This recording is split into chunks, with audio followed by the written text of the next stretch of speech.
Welcome to Spirit Journey Collective. I'm your host, Sarah Tye. Get ready for compelling conversations with guests of all walks of life who believe they have found their purpose. Together, we will uncover unique backstories, hearing the raw experiences that led them to the work they are doing today. Let's expand our minds together with the captivating stories and inspiration that awaits.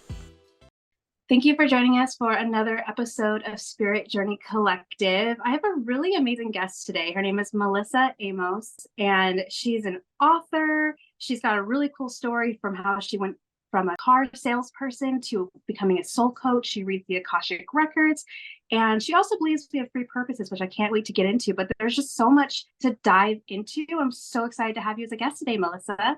Thank you for having me. So I guess let's just start with, why don't you share a little bit about yourself, a little more in depth, and obviously than what I just touched on, and just let everyone know what you do and what you offer. So first thing you need to know about me is I'm a spiritual geek, in that I love all the things. I'm really interested in energetics, the metaphysics behind it all, how this works with us as a human, all the things. And it's not always been this way, although I think I was quite a curious child, asking all of the huge questions. And somehow I managed to forge this life of working and doing the job and doing all of the things that we were meant to be doing, went to uni, bought the house, got the career, earning the money, all the things tick on paper, but feeling this really low level, probably a bit of anxiety, not really very happy, not really sure of my purpose in life, into where I am now, where I really have the joy and the pleasure of exploring all of the things that I love, supporting people through their purpose and healing through their woundings and limitations and pass through the akashic records, through Reiki, through spiritual counseling, soul transformation.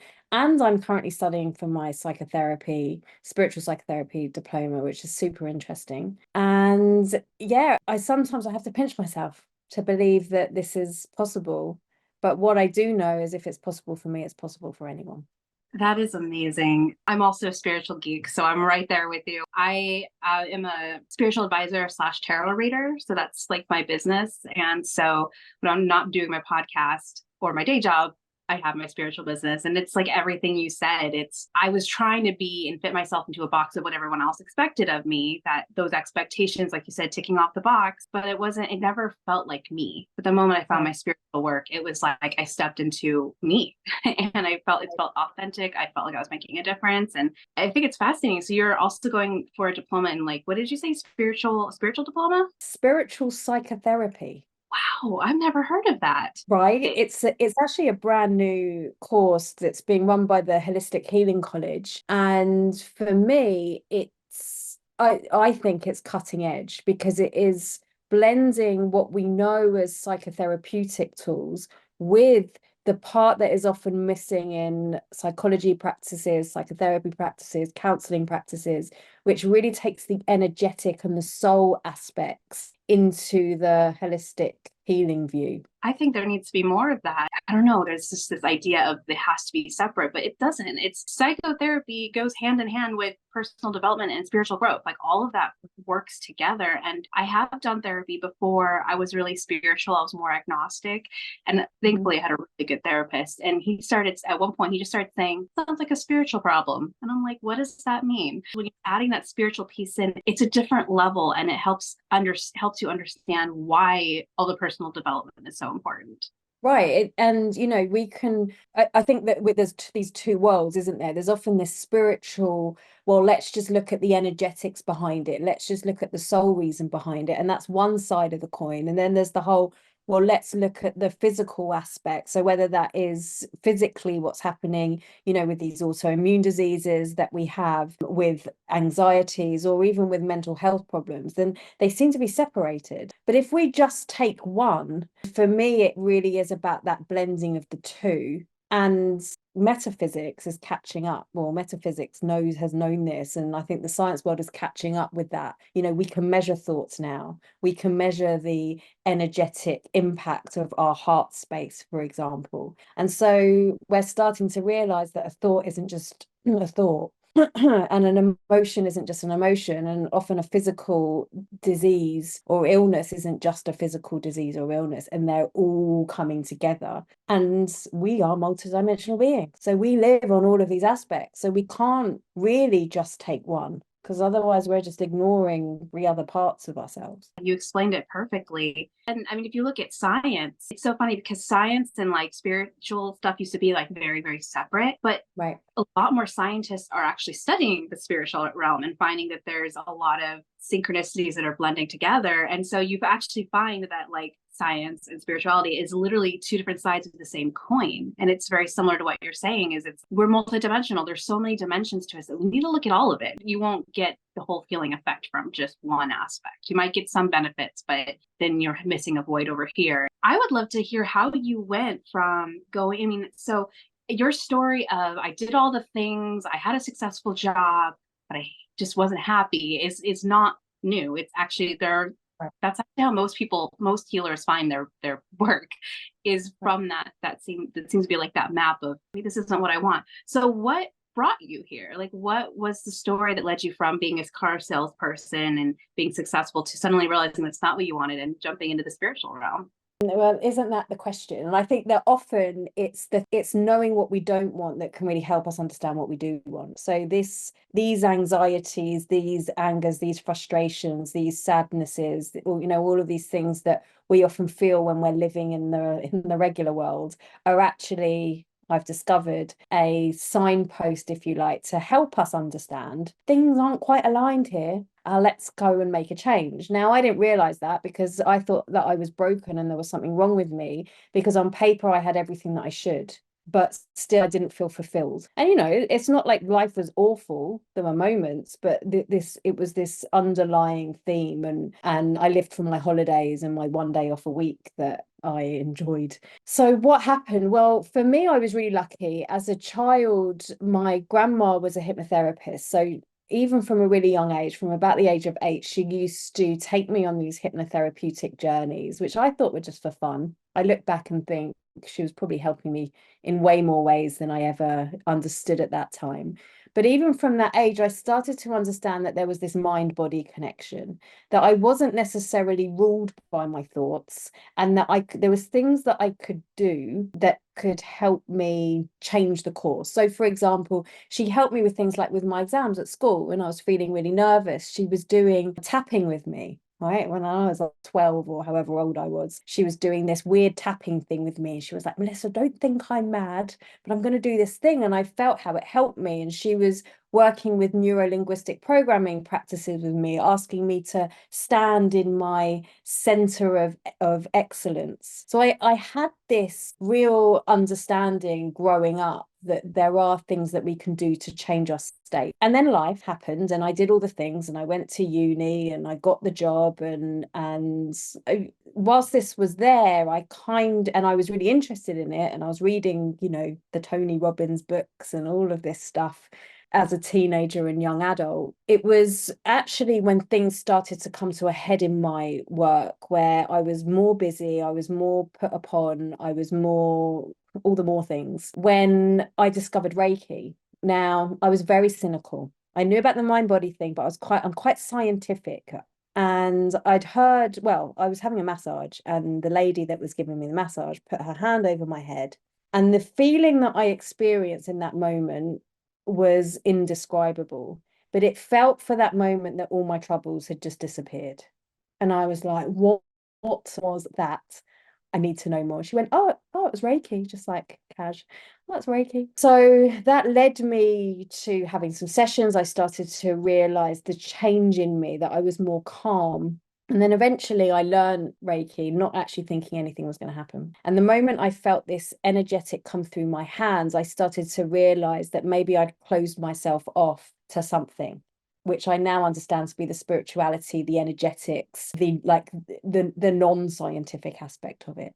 But I could feel this energy moving through my hands, so I knew there was something more. And it was 3 weeks after my Reiki 1 training that I walked into the showroom and I was like, I have to leave. And I did. I handed in my notice a few weeks later after finding another job, which then led me to be able to study more and move through my Reiki practices. And then really it was like a bunch of synchronicities and serendipitous moments that led me to, for example, I found the circle. So I sat in a circle, like this psychic and mediumship circle, which I wasn't looking for, but there it was. And then I met, different teachers along the way. And then I met a shaman who took me under her wing and taught me a lot. And then eventually I became brave enough to start to offer it to other people.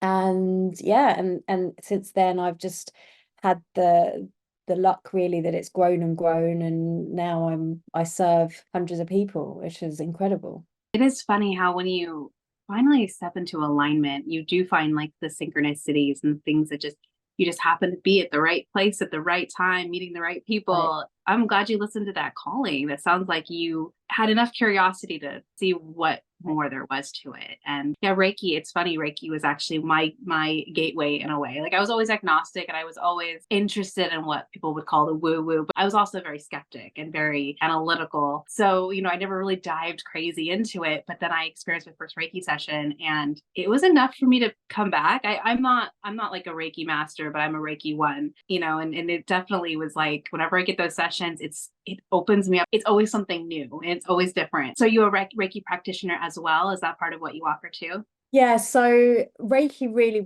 was my gateway into it, and I started to move through the levels. And since then, so it was 2008 that I learned Reiki 1. And since then, I think I've learned 6 different forms of Reiki. Why? Just because I'm curious, because I'm just like, whoa, what is this? And all of them came to me in one way or another. And now I teach Holy Fire Reiki, which for me it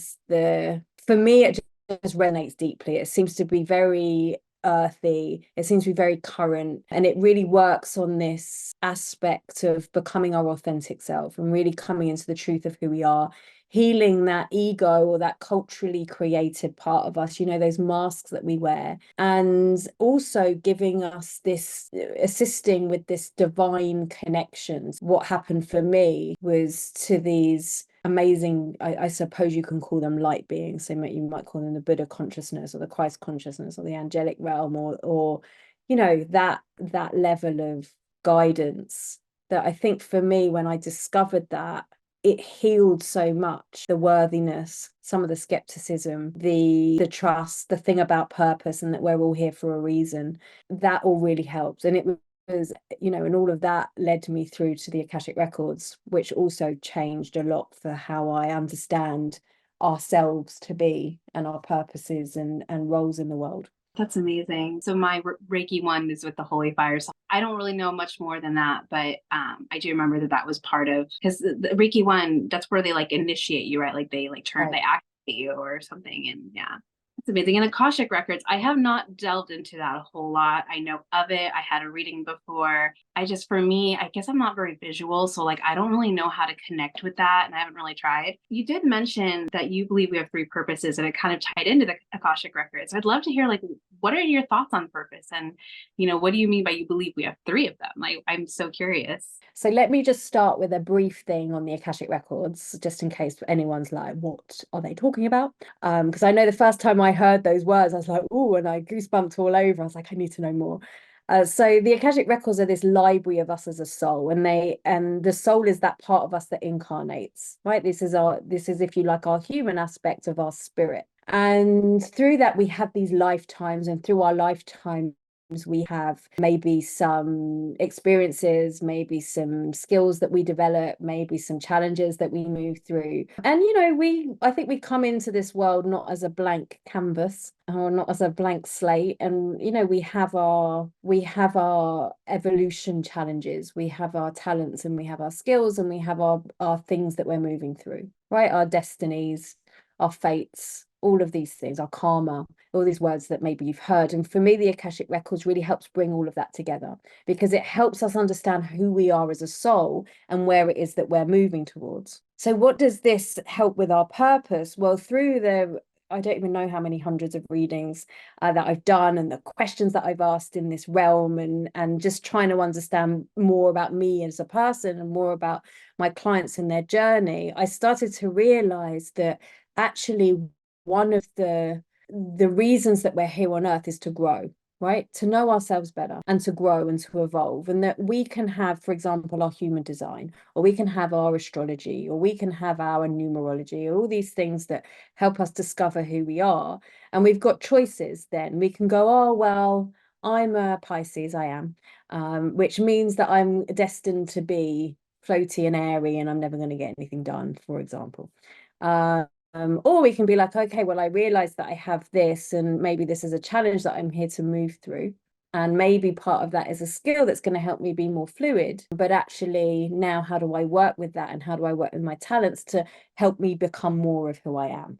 One thing that I learned in the records, there is no coincidence to us being here on earth at this time. We somehow chose to come and incarnate in this time in our lives with our unique set of circumstances. Maybe even with our unique astrology, soul plan, human design, karma, whatever it is. So if that's true, then it must mean that there's a reason that we are here, which must mean that it is our purpose. So I believe that this can be split into 3 aspects. Number one, the purpose number one for every single one of us isn't, I'm going to go and be a soul coach. Purpose number one is, I'm going to know myself. For all of us, whoever you are, my number one purpose in my life is to really know myself. So what does that mean? I need to know what it is that lights me up. I need to know what it is that I'm, the challenges that I'm facing. I need to start to know, what stories am I telling myself? I can begin to understand, well, who have I thought I needed to become? These were our lives before our spiritual journey quite often. Well, I'm this and I'm that kind of person. And how much of that is truly true? And what is it that I'm driven to moving towards? This is purpose number one, know yourself. And then with that comes, so this is still purpose number one, with that comes like, well, that now if you're going to know yourself, now you need to become yourself. So what does that mean?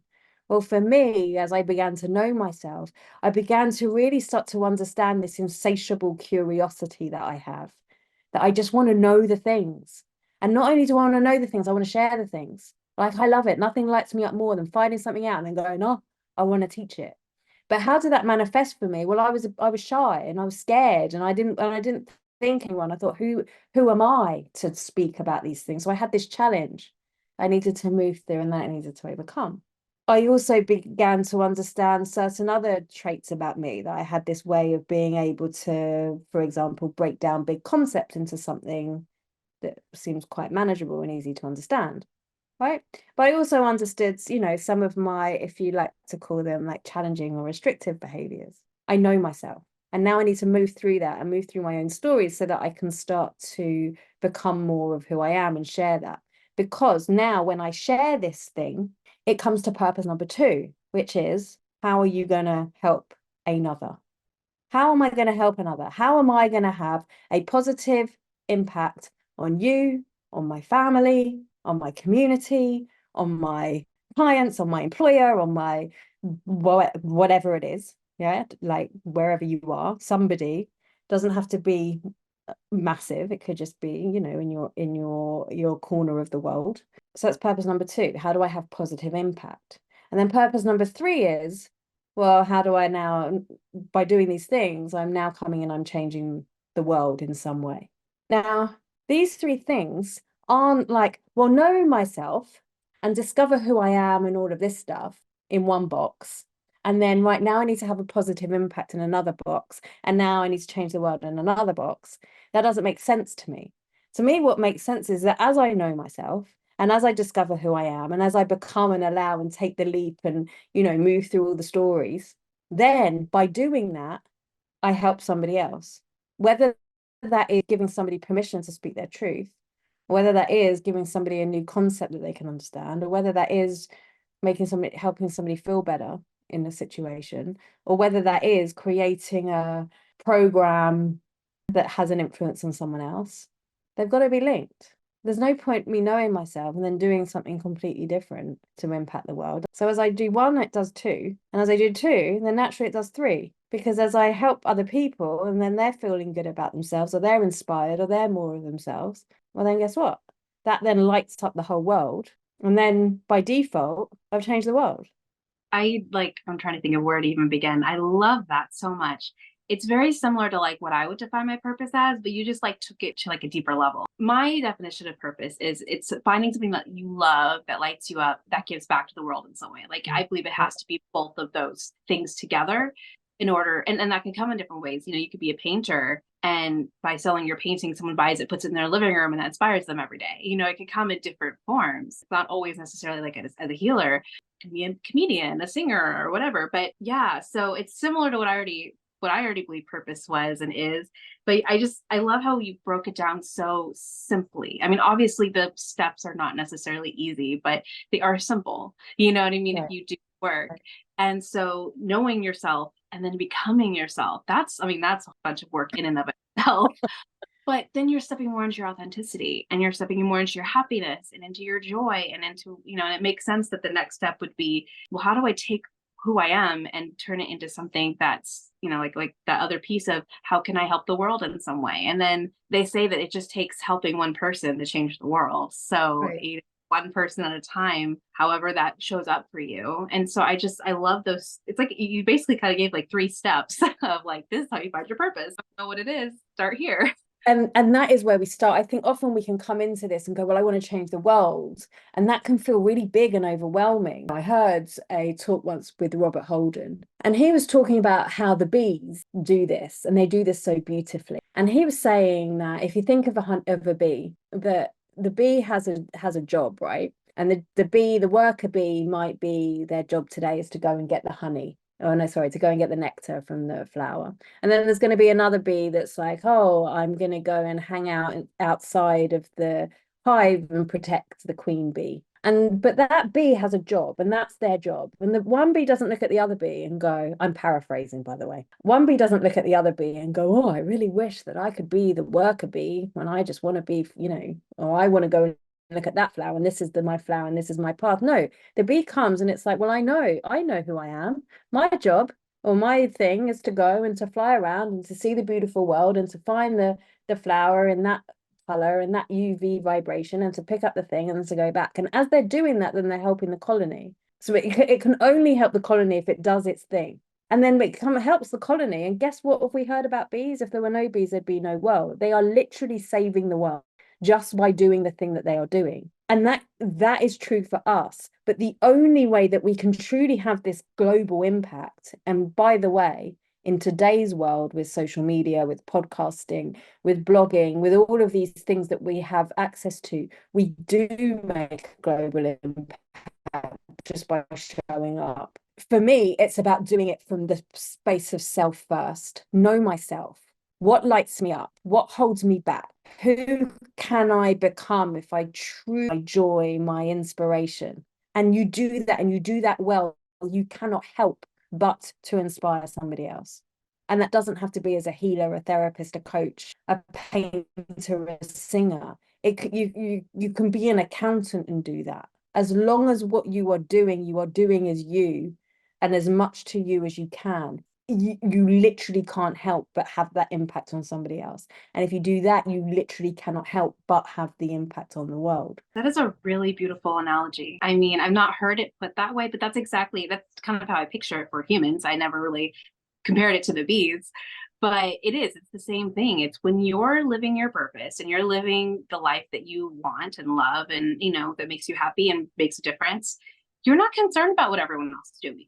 And so the more we can get into that frequency, the less we'll have competition, the less we'll have issues with, you know, like you said, wanting a different life, or the grass is always greener over there. You would just be happy to have the life that you have because you're living the life that you want and you're in alignment. And what more is there once you're at that space of this is me, this is what I love? I mean, of course, there's always growing and evolving. I think that's always there, but you're just becoming more and more you. Yeah. And that's the work. Because we don't know. That's not what we're taught. We're taught, well, this is what you do, and this is how you live life, and this is what you're expected. And that's through our schooling, that's through our parenting, that's through our ancestry, that's through our communities. And I think for us, and especially for like our generation, I think half that battle is unraveling a load of that stuff, because we're so far removed. I think of who I was, 15 years ago. And I think I was so far removed from actually how I know myself to be now. now. I didn't know I was far removed because I thought that I was just doing the things that life brought us. So I think that we've got that piece of helping us to unravel the, the ego, the culturally created aspects of us, the shadow aspects of us, the mask that we put on. And then that's part one. And then it's activating that truth of us, and then having the courage and the faith and the trust to actually go and action that and do something with it. And it like you said, it's not easy. It's simple, but it's not easy. Yeah, the steps are simple. But it's not easy. It's worth it though. Like that's one thing that finding the work that I'm doing as like a spiritual channel and tarot reader, like before that, I wanted to be kind of an influencer. I wanted to make a difference. I wanted to share the things that I had learned to help other people, but I didn't know how to do that. I like thought about starting a YouTube channel, and it just nothing ever really went anywhere. And I didn't really have the compass or the direction. And then it wasn't until I found my spirituality and I started healing, and I started detoxifying myself from things and just basically focusing on just finding myself. That's when finally tarot started coming to me, and I was like, no way. And I kept telling it no, but it just kept coming to me until I finally was like, okay, I'm just gonna try it, give it a shot. And then it just was like the moment I stepped into it, like, oh my God, this is me. This is the easiest job I've ever done. It just, I know I'm making an impact. I know I'm making a difference. And it just felt like me. It's crazy. So it was like, but first I had to figure out who that was, like who I was before I could connect the dots. Right. Right. And it's brave. And it's a brave thing to do. And, especially working with spirit, working with tarot, it can't be like, you can't really prepare, not in a logical scientific way. You said you were like me and that you're quite, analytical. It's hard to prepare. So how do we prepare? We prepare in energetics, we prepare in, detoxifying, we prepare in trusting ourselves, we prepare in taking that aligned action, we prepare with self. It's like, okay, well, I've had this motivation or this inspiration to come and do this. If I'm not going to do it for me, how can I possibly say to a client or a sitter, well, this is what spirit is saying to you, and I recommend that you go and do it, or have you thought about doing that? And it is so rewarding, because I think what we're doing when we're working with cards or channel spirit is we are affirming, I'm sure you get this all the time, you're affirming to the person that you're working with, because they go, I was just thinking about doing that, or I've always wanted to do that. And you're like, yes, because you are intuitive too. And if you are intuitive too, all I'm doing is bridging that gap, because it shows that it doesn't really matter how connected we think we are. This, what do we want to call them? Evolution team, guidance team, inner teacher, soul, spirit, higher self, whatever it is talking to you. But I think that where we are for most of us in our lives is our fear programming, what we should be doing is louder than the intuition. And maybe part of our job is to switch the balance of that. It's time to take a short break from our wonderful speaker. Are you in the need of guidance around love, career, family, life, or purpose? Embark on a spiritual journey inward with an intuitive tarot reading. Depending on what you're needing and looking for, I offer private one-on-one sessions as well as personalized email readings. It doesn't matter what the question is. A reading with me provides connection with your higher self, offering curated personal messages, or what I like to refer to as spiritual roadmaps, guiding you to the future outcome you desire. Readings are insightful and affordable. If you'd like more information or to schedule a reading with me, please see the link below. I'm so glad that you shared that. A lot of the times it's confirmation and validation, because that is exactly it. I mean, Right. People who do get readings from me, like, and I do events too, where like people hire me for like parties and things like that. And I love those because most of the people have never had a reading. So for me, I'm like, oh, I'm impacting all these people and giving them a new experience, and they're scared of me, but then they sit down and they're like, oh, I'm not scary, and this is really cool. But for me, it's like, they come to me expecting some like woo-woo experience, and instead they're walking away with it based telling me like, this is what's going on in my life right now. Like, how did you know that? How did you know that this is what I'm dealing with? These are my struggles, and this is so relevant. You don't know me. And it's like, I know I don't know you, but I'm showing up as a channel spirit for you. And it's just like you said, it's the, I like to call it the intention. They're showing up with the intention of receiving information, and I'm showing up with the intention of just clearing myself out and letting whatever comes through come through. It does give them that sense of like, oh, there's something more than just me. I'm right where I'm supposed to be. I'm safe. You know, it's like it's that sense of like, I'm not just wandering aimlessly. There's actually a purpose to what I'm doing. But yeah, it's definitely comes first with like, you have to be open to that. And I think that that's the part that like, when we're trying to live someone else's life, our intuition isn't, it's not getting any priority, because that's not what we're taught. We're taught do XYZ and you'll get everything you want. And then of course you do XYZ and you realize you don't get everything you want. And you either just keep doing XYZ because you're told to, or you kind of start figuring out how to break out of it. Sometimes we're doing this, you know, this thing that we're meant to be doing, and our intuition is talking to us, but I think we think our intuition is this lovely voice and it's going, hey, come and do this, it'll be amazing. But sometimes our intuition talks to us as, I know, you know, the reason why you're sick all the time. Like for me, my intuition, my intuition was being ignored because I knew for years that this job wasn't the right job for me, the one I was doing. I knew it. And how did I know it? Because I didn't feel good. And I felt anxious and I felt pressured and I would dream about something else. And then I took myself out of it because what I was doing was the right thing on paper.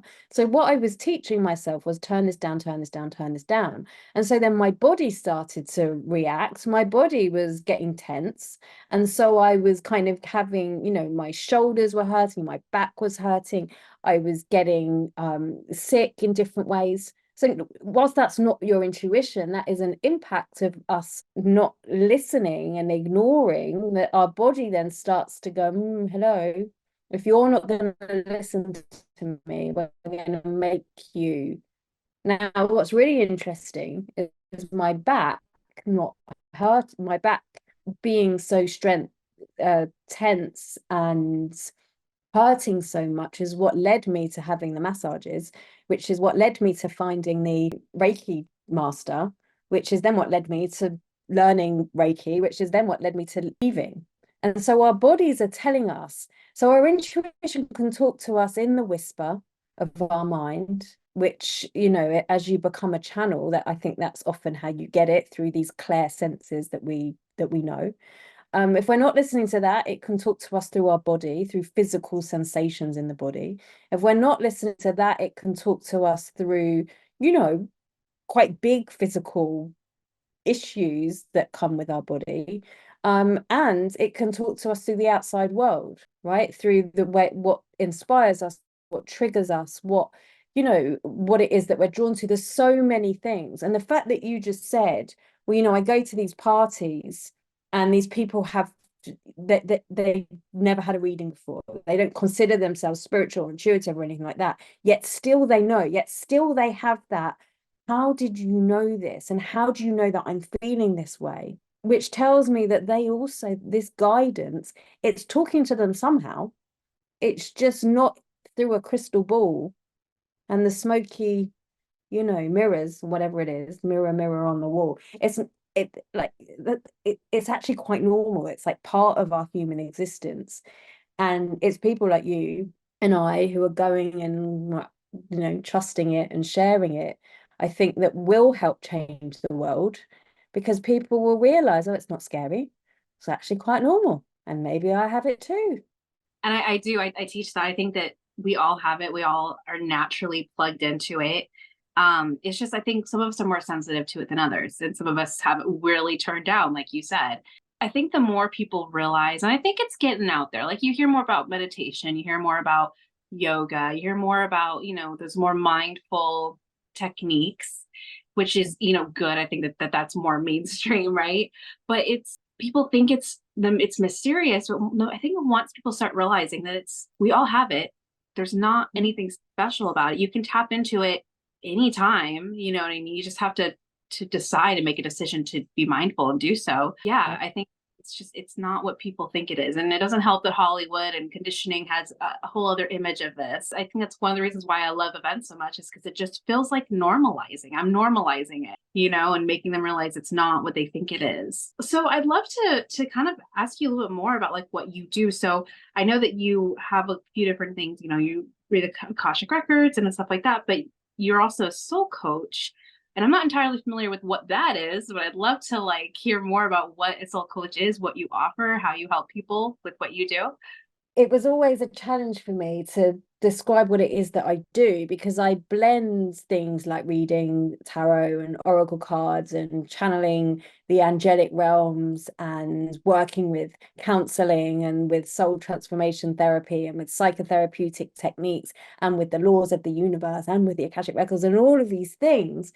But actually, when I boil it down to what it is and what my clients tell me, it's like, well, I'm helping them live a life that's more led by soul, which means it's a life that's more aligned to who and what it is that I truly am. And so I help in a variety of ways. That can be through mentorship, one-to-one, which I love doing. I also run a community which I help people develop their own skills. And we talk about all the things, the law of attraction and manifestation and the angelics and the brothers and sisters of the light and the reading cards and the energetic hygiene and like all the things. We talk and we discover and we learn how to use those ourselves so that we can live this life that feels clearer and more purposeful and more aligned with, you know, with who we are, and maybe share that, not for everyone, but maybe share that as a business. I do also help people launch their own businesses and really get clear on what it is that they're doing in the spiritual term. So that's women's circles, that's yoga teachers, that's the card readers, that's the podcast hosts, you know, all of these kind of people that are there to come and share a message. And I do that by helping us unravel all of the stuff, you know, all the stuff that tells us that we can't do it, and I'm too scared, and I'm an imposter, and I'm not safe, and all of that stuff, which we can do through many, many, many ways: past life work, therapy work. And I also read and teach the Akashic records. So I run Soul School, which is a program to help you read your own records and records of others, which is super amazing. Yeah, so I can see why you have a hard time like defining it, because it's like you do so many different things. It's like the umbrella of everything else, of all the other services you offer. Actually kind of helpful for me in a way, because I struggle with that too. As a tarot reader, people have immediate assumptions about what I do, but I don't really read tarot the way that people think that I should. I don't do like the predictive type. It's more Right. like for people in the present, so that way they can do something now, help them get where they want to. Right. Yeah. And, you know, I think that this is the new wave of healers that's coming in, which I really feel passionate about, of helping people understand that as readers, as healers, as coaches, as mentors, this is our role, is to really empower people to trust in themselves, to trust in spirit, to help them cultivate and create their own lives and their own paths, and that we have these tools.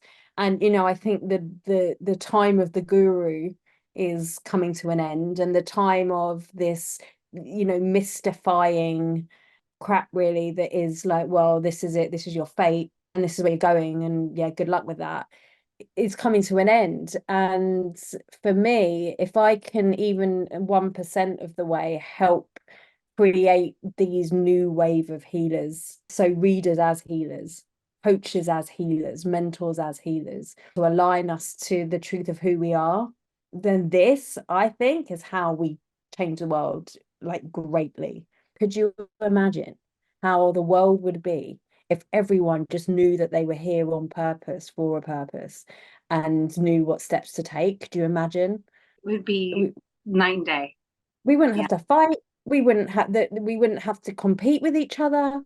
We wouldn't have to be so scared. Like, there's just, and you know, this is part of it. I think for me, this spiritual practice, what it's really helped me with, is to come away from this being driven by fear and scarcity and what if and oh, I better, into actually creating life from this space of trust and abundance and guidance. When you start to do that, like, everything changes. And I think for many of us, that's what we're here to do in our own way. Yeah, exactly. And that's sitting with my readings is I focus on empowerment.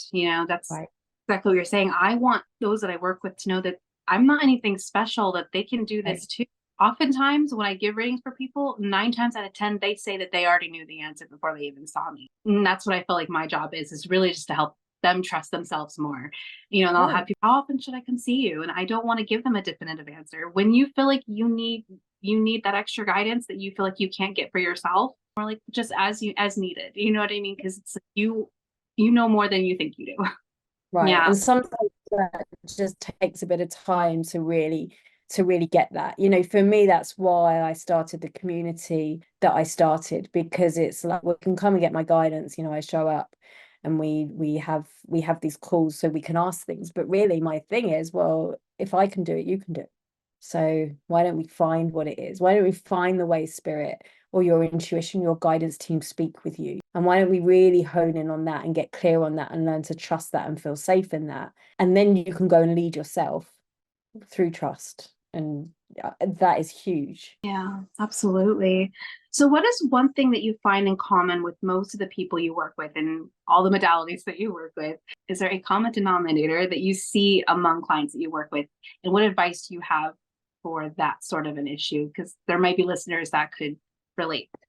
I think probably, it's a great question. I think probably a lot of it comes down to this doubt of who me, why me, not me, this thinking that things are not possible. And, this lack of true trust that you're here for a reason. Even when we know, even people who are like, well, I know we're here for a reason. And when you come down to it, it's like, but can it be that I'm here to follow my joy, where we can feel so far removed from it? So for me, it's about really getting clear on what that joy is. I was having a conversation with a group I'm in the other day, and I was like, not everyone wants to be a millionaire. Not everybody wants to have 100 million followers. Not everybody wants to drive the car and have the mansion and do that. That's not everyone's dream. Not everyone wants to be the coach, the mentor. We all, half the trick is, I don't know who I am and I don't know how I serve truly, and I don't trust that I have what it takes. But my thing is that if you have the dream of it, like if you have that, if anyone's listening to this going, I'd love to do what Melissa or Sarah does, but not me. If you have that, there's something in you that's recognizing something that we're talking about. This is a little part of you that's like, you could do this too. This is part of your destiny. And then our job is to begin to unravel the stories, and to really lean into, okay, well, what aspect of it is it that I want? And, like I said, this can come through anyway. This could be as simple as learning Reiki, which, as you and I both know, can start to open a load of doors. Or this could be really delving into some of the past life experiences and understanding what it is that maybe has happened to me in the past, or what it is that's led me to where I am. Or this could be more about, well, what's going on with my psyche, right? And my energy body, and my nervous system that's on high alert all the time. And we just need to bring that down a notch so that we can turn up the volume of what's going on inside. So there's 100 ways, or having a tarot reading or an oracle card reading or a healing or something, right? I think that the general thing is turning down the noise of the stuff that's not truly us and turning up the noise of the thing that really is. I love that answer. And I as you're speaking, I can relate to most of it as well. I mean, even as a tarot reader, trusting myself is still half the battle. The conditioning and learning to trust the abundance aspect and all of that. Right. It's a lot of work. So I can definitely see why that would be like the main issue, because it's so hard for so many of us who were told life has to be this way. And then now we're like, it doesn't. What? We can push back. Right. We can do it. It's a whole new concept because we were not taught that. So from here, I'd love to shift into what I like to call synchronicity story time. I love stories of synchronicities. I think that they're not only are they fun, but in a lot of ways, it makes you think about them more. Like for me personally, with doing these interviews, I'm like looking for synchronicities more than I used to. But I also think it's cool because it's just proof that there's something bigger than us, that there's more than us, you know? So do you have any synchronicity stories, either in like how you found your purpose or just in general, something that you can't explain that was really cool? Right, like every day, like seriously every day. And if anyone here, anyone listening is like, I really want to experience more synchronicities and I want to know how, just say this prayer in the morning and I guarantee you as much as I can that something will happen. Just like thank you, universe, angels, guides, higher self, whatever. Thank you for reminding me that you're here. Just say that and I promise you something will happen. So there's a big one, and I love this story because it's mad. So when I decided to leave my job selling cars, and I was lying in bed at night, and I'd been offered the job, and I was lying in there, the radio's on, and I just said, I don't know what to do. Someone tell me what to do. The song comes on the radio and it does this. Do you drive a fast car? Is it fast enough so we can fly away? You need to make a decision. Leave tonight or live and die this way. I'm like, this could not have been more clear. Leave tonight or live and die this way. Next morning, I handed in my notice. I'm like, that's it, I'm gone. Oh my gosh, yeah. And it was just, I love stories like that, especially like, oh, so simple, you know, but ask and you shall receive. That's Right. like, you don't always believe it because, you know, we forget that we're not alone and we are multidimensional beings and there are guides and angels and all the other things, right? But that was just I love that. It was just so simple. It was, what do I do? And then it just gave you it in song form. And that's a good example too, that it doesn't always come the way that we think it will either. Right. You know, it can come through a song. It can come through the perfect song at the right time, or Right.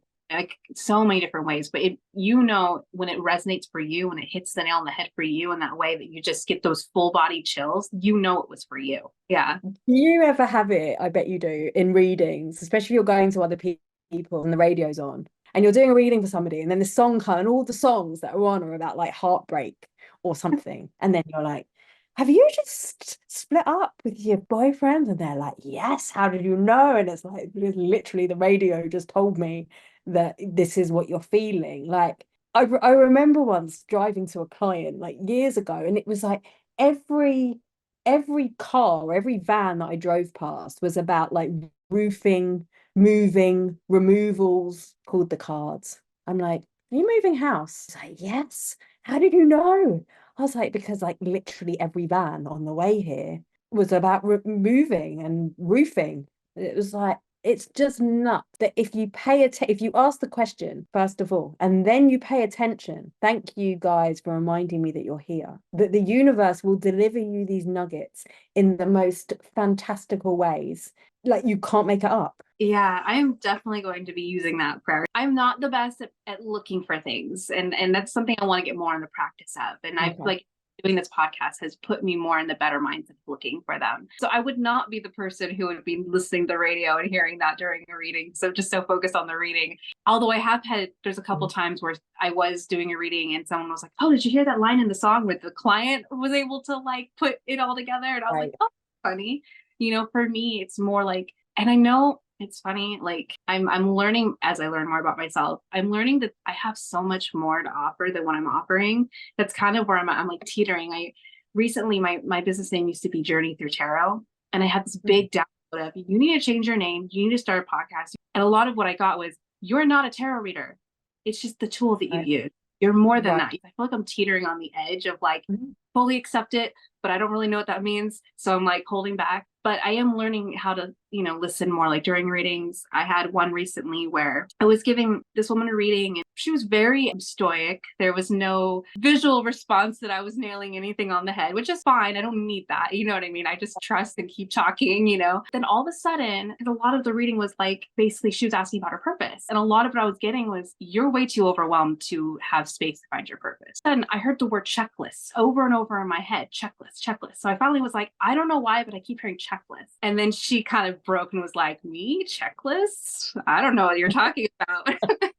but then admitted that she could only live her life based on whatever was on her checklist. And it was like, okay, no, so that's where your overwhelm is. You have to break free of your checklist because that's what's holding you back from finding your purpose. So I'm learning how to listen more to those random things that just don't make sense to me. But, you know, so for me, I'm kind of still in the baby stages of like opening up to these things as far as like channeling aspect. Yeah, I've heard about the music. I've had readings where the reader was like, is this what you're going through right now? And I was like, yeah, why? Because this song just came on in the background. And so I've definitely seen that same thing. I think for me, it's more like, pay attention. I think the thing is I think that the universe or our guides use what we know. And so if we've got, like, what's so wonderful about tarot or oracle cards is we literally have in our hands a portal, if you like, into this other realm. We literally have a visual with maybe some words or maybe a picture or maybe some symbols that are helping us interpret what it is that's going on. And it works through synchronicity. And so the way that the tarot works, which is, how does it work? Well, I shuffle the cards and the card that is synchronistic to come out will come out based on my understanding of the tarot, of the cards and what I receive, right? But if the tarot works in that way, then so does the whole world work in that way. And if we start to use the world as a tarot, the world is literally one giant tarot card, and we are very aware of the way that the sun, like the amount of times that I've run something and then I start to talk about, oh, I don't know, the storm comes and then literally it starts raining, or like the sun comes and then it just suddenly, or I talk about the light and it suddenly comes and, or a cat walks past in this very moment, or like as we start to understand that the world is literally responding to what it is that we are putting out there, well, then we can start to use more of what's around us to get the guidance either for ourselves or for our client. So it's not that you're necessarily that you're in the baby stages of it and that you're like, well, now I need to do this. As you open up more, then more of, if it's aligned for you, right? If it's in your path, if this is right for you, then more of the world will begin to start to inform you. And then you get to this point where it's like, well, actually, I don't need the cards. The cards are simply a tool that I can then give my client and go, look, it's not just me saying this. Look, the cards telling you this too. And then this guidance that you've received, like, well, I'm not a tarot reader. Like, you are, but you're not. You're a guide. You're a inspiration. You're a connector. You're a channel. You're a healer. Like, you're all of these things. And the tarot is one of the tools that you are using that is aiding you in that. That honestly, oh my gosh, I never thought of it that way, but you're right. I mean, the world is like a giant tarot. Oh my gosh. That's just like, you just blew my mind right now. That is amazing. And especially because I've had a few people be like, well, if tarot's like I've made the comment before, I've heard you're not a tarot reader, you're more than that, So for me, it's like exactly what you said. The cards, I have a basic understanding of the cards, but it's not just the cards. I use my intuition too. It's like the cards are like foundational piece, but there are times where the meaning of a card, it's not speaking to me that way. So I have to share a different message that normally I wouldn't share, but that's what's coming through, So I'm definitely not just like, it has to be what the cards say, but they're kind of like my training wheels a little bit. Yeah. I'm starting to feel that way. Yeah. And so, yeah, that piece of wisdom you just gave me, I'm going to start playing around with that, because I've actually had people be like, well, then you need to stop reading with your cards. And I'm like, no way, I can't do that. Yeah. But let me have them. They're my favorite. When I sat in circle, my teacher she was very good at that, because I love my cards and they were a real crutch for me. And then we'd be doing mediumship. It was very much about evidential mediumship, and she'd be like, no, you can't use your cards. I'm like, oh. And so she'd make us read blind, or like read cold. I still use my cards generally. My cards come out for when I'm doing readings for various reasons. I love them. I think they're beautiful. I think that, like, we've got them, why wouldn't we use them? But yeah, as we begin to open up more, trusting the universe, trusting ourselves. Like, for example, when I started doing akashic readings, I always used my cards, always. And now, like, sometimes they kind of come out some point in the middle, because I feel like I want to show my clients something, or sometimes they don't come out at all. So it's quite interesting, this evolution of it. But yeah, I'm looking down at all my decks that all sit under there. It's like I don't think I could ever not use them. Yeah, I think that on some aspect that'll be me too, because I do just love the tarot so much. I love the way it communicates, how easy it is to show. Like some of the pictures can be such a good example of what I'm trying to explain to the client. So they have that visual, so like I'm definitely not gonna stop reading, with my cards, but I do feel that feeling of like, yeah, but it's the same thing. It's a crutch. So Right. I love that your whole card, the whole world is your oyster, right? They say that it's like, it's Right. the same, with reading for signs. And I mean, I've done the ask and you shall receive thing and received literally a response within like 2 minutes of it. Like we're not always thinking that we can do that. We're forgetting that we Right. can. So Right. thank you for reminding me why you're here. Prayer is just beautiful, and I'm going to be using it for sure. Gosh, this has been such a fun conversation. I feel like we could talk much longer, and you're just so full of wisdom. And how can our listeners find you if they want to work with you under any of the things that you offer? So I am on all the social media channels at the Melissa Amos. That's the same across the board. You can visit my website. If you go to melissa-amos.com/free-gift, I will give you a meditation that will help you understand your own intuitive voice and how you work with that, so you can start doing this on your own, whatever level you're at. And my book is available across Amazon, which is Memoirs of a Mystic in Training. Do you want to show it real quick so everyone can see what it looks like? When did it come out? It came out on the 8th of the 8th last year. It reached #1 in multiple countries, and it's got a comment and an endorsement there from the amazing Robert Holden, who I just adore, Blue Marsden and Kyle Gray. So yeah, it's been in some amazing hands. So I'd love for you to read it. And there's a bunch of free gifts that come with the book on a QR code somewhere on the back here. Yes. Oh my gosh. Well, I will be checking that book out for sure. Definitely check out her book. I will be doing so. Well, thank you so much again for being here. This has been such a great conversation. Thank you so much for having me. Thank you for joining me on another inspiring episode. Remember, your purpose is a unique and unfolding path. I hope these conversations have ignited a spark within you. Until next time, keep exploring, growing, and embracing the beautiful adventure of connecting with your purpose. Stay tuned for more meaningful conversations. If you're wanting more, consider joining our free Facebook community called Spirit Journey Collective, your haven for spiritual exploration and personal growth. Dive into a supportive community where sharing spiritual experiences is encouraged. Unlock the power of intuition, embark on a journey of self-discovery, and connect with like-minded souls. If this sounds like a community you'd love to plug into, the link is in the show notes below. If you enjoyed the episode today, don't forget to like, share, and subscribe. And thank you for joining me on this journey.